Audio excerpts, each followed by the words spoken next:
สบายดีทุกคนมันนี้เป็นมือที่แบบว่ากำลังสิริดเขานะแล้วก็แล้วหลังจากที่เกี่ยวบดทงแล้วก็สิมาลีดเขาเนี่ยมันนี้ก็รถลีดเขามานะ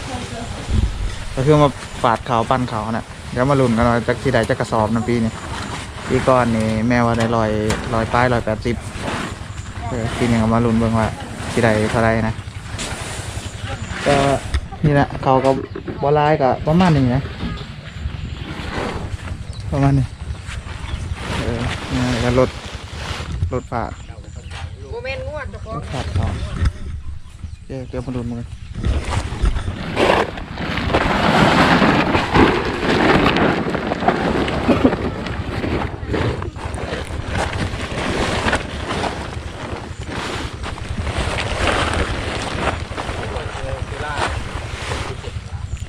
เห็นยังไงดีเห็นยังล่ะบอกมือสิกล่องดูบายบายเงาไปจะคือบ่กินข้าวมันนี่ก็คือบ่กินข้าวฮะคือบ่กินข้าวโอ้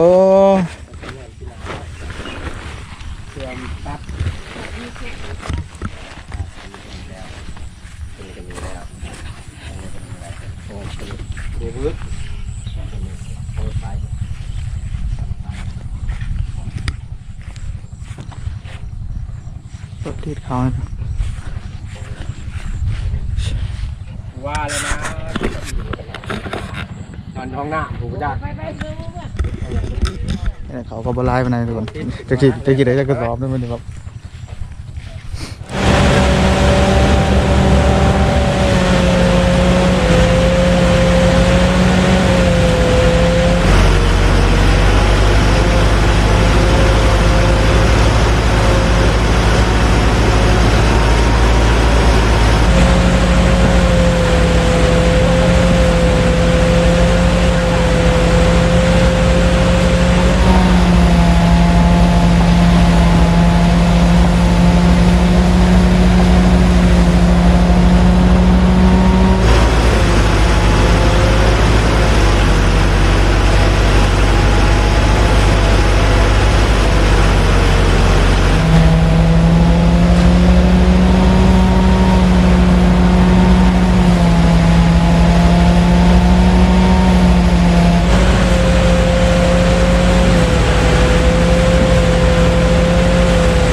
เสร็จสิ้นเรียบร้อย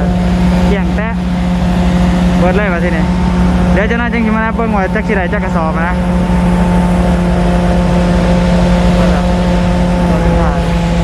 แล้วมานับเบิ่งจักสิได้จักกระสอบโอเคกินข้าวก่อนพักเที่ยงแป๊บนึง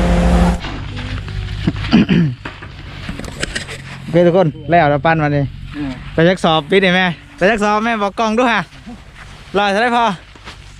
ร้อยโอ้ยบอก180ไปละ 70กว่าแหละ ประมาณ ประมาณ180 ประมาณ180สอบปีนี่ได้ซ้ำเก่าได้ซ้ำปีกายนี่อันนี้ก็กำลังสิค้นทางมันเปื่อนนะทุกคนต้องใส่ตีนเหล็กค้นเอาไปปะไว้เที่ยงพี่น้องอยู่พุ่นอยู่ข้างนอกแล้วจังใส่ตีนยางค้นเข้ามาบ้านก็ต้องใส่ตีนเหล็กก่อนเพราะว่าให้หน้ามันเปื่อนมันเป็นกี่ตมหมูมาซอย